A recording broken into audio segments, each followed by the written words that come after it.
This is so dangerous, Russia's Progress cargo spacecraft just ran into a major issue on its very first flight from a brand new launch pad, and it nearly turned into a disaster. So, what exactly went wrong?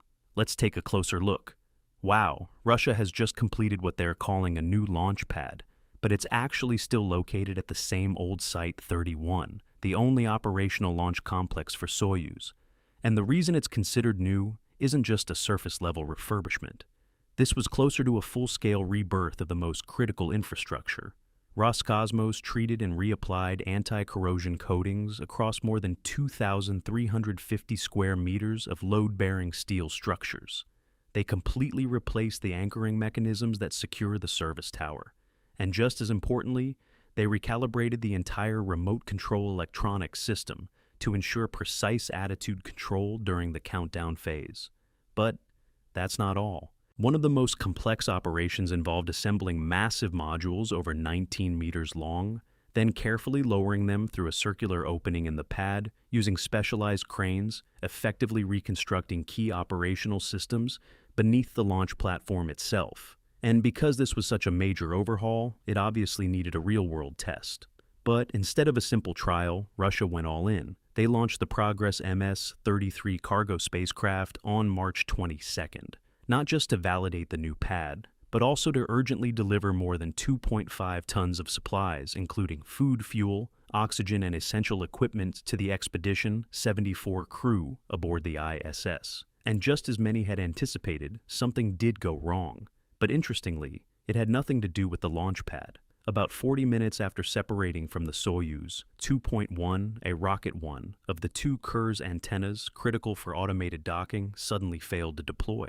Located at the very front of the spacecraft, this antenna is part of the radar system responsible for measuring distance relative velocity and approach angle to the Poisk module on the ISS.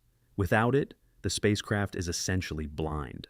This foldable antenna is a core component of the Kurs-NA autonomous rendezvous system, capable of detecting the station from up to 200 kilometers away and guiding the approach with meter-level precision. But now it appears to be completely stuck, likely due to a failure in the pyrotechnic deployment mechanism. The second antenna is still working normally, but it's not enough to sustain a fully automated docking sequence. The situation is serious enough that Roscosmos had to immediately activate a backup plan. If the issue can't be resolved, ISS Commander Sergei Kudzverchkov will take position inside the Zvezda module and manually guide the spacecraft using the Toru system, with docking still scheduled for March 24th at 9:34 a.m. Eastern Daylight Time. This isn't the first time they've had to rely on it. Back in 2013, Toru helped save the Progress M-19M mission, even after a minor collision damaged the ONA antenna on Zvezda. The spacecraft can still dock, just not automatically. With Toru, all the precise ranging data from the Kurs system is gone. The astronaut has to rely purely on visual judgment from about 100 meters out.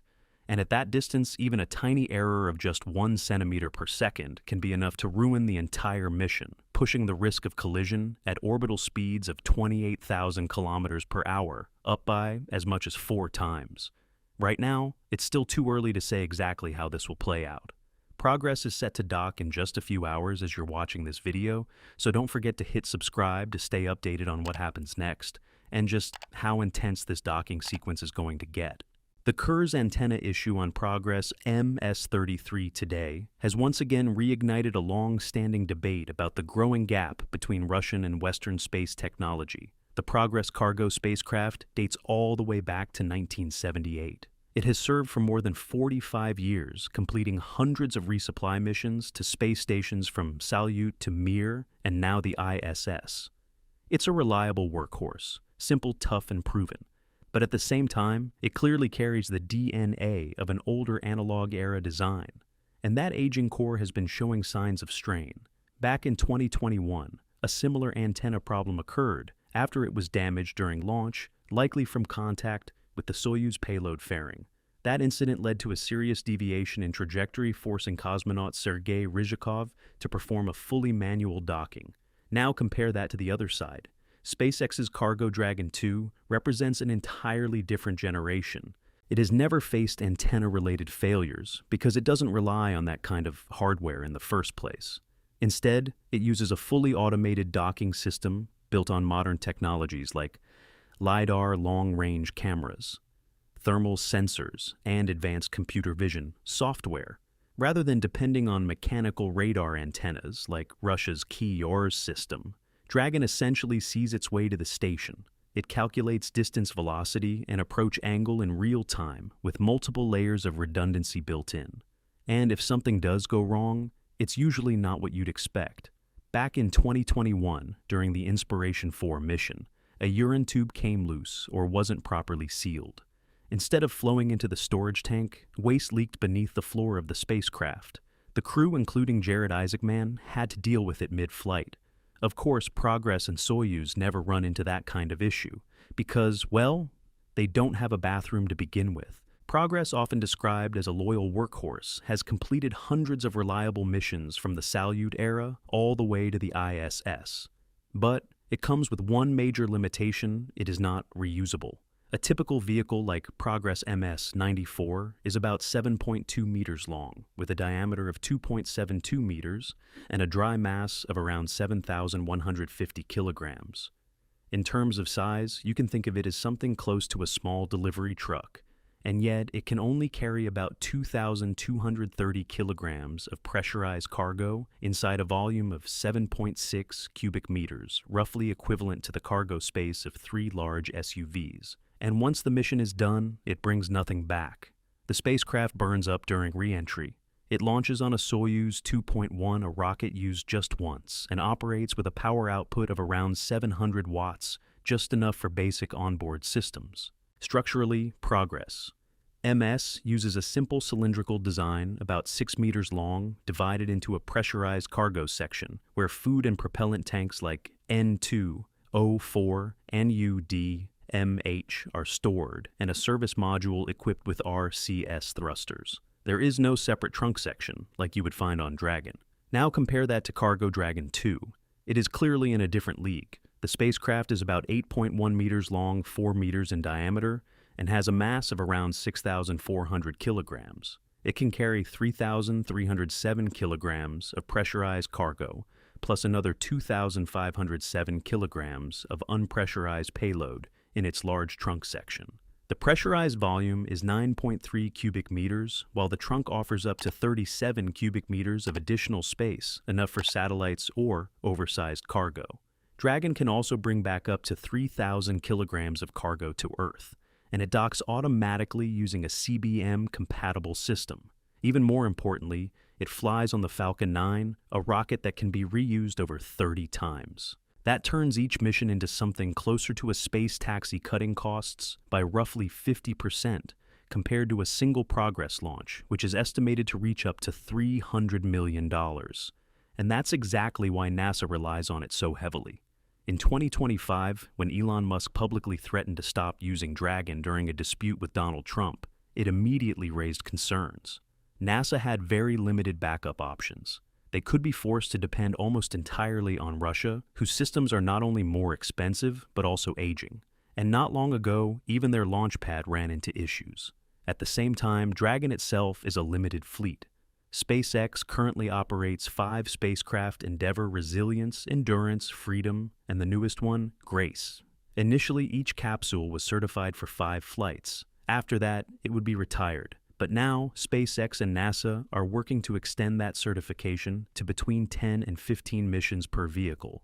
At a rate of about 2 flights per year per capsule, this means Dragon could remain in service until at least 2030 to 2032, aligning with the planned retirement of the ISS around 2030 or 2031.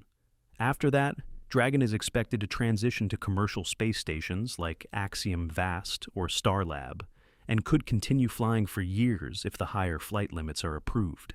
As for Russia, the plan is to separate the Russian orbital segment from the ISS around 2032 and use it as the foundation for a new Russian orbital station, or ROS. Progress and Soyuz may be aging systems, but they will likely continue to play a key role supporting scientific missions until a new generation of spacecraft is ready. And that next generation is already in development, Russia is working on a new spacecraft called Orel, designed to gradually replace Soyuz and push their capabilities forward. Compared to Soyuz, Orel is a much more modern design. It can carry up to 4 astronauts instead of 3, and it's built to operate independently in orbit for up to 30 days. On paper, that puts it in the same league as Orion. It could even support lunar missions similar to Artemis II.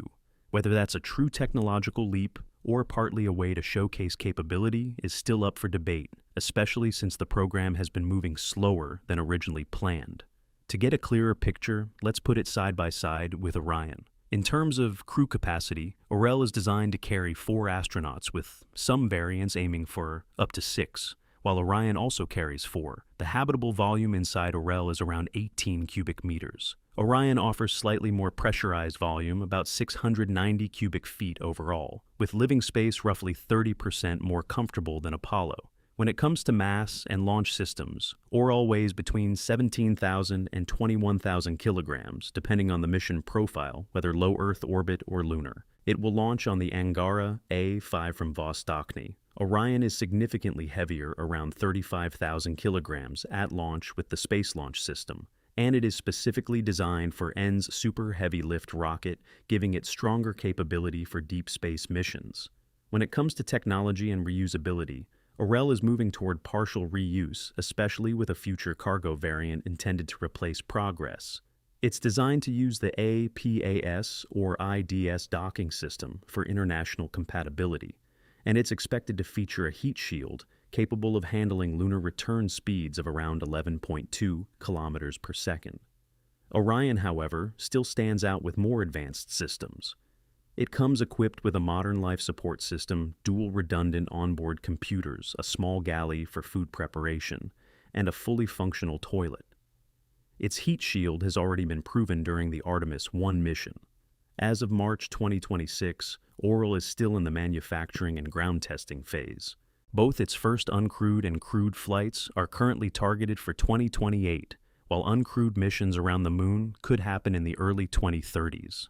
At the end of the day, both spacecraft represent the deep space ambitions of 2 major powers.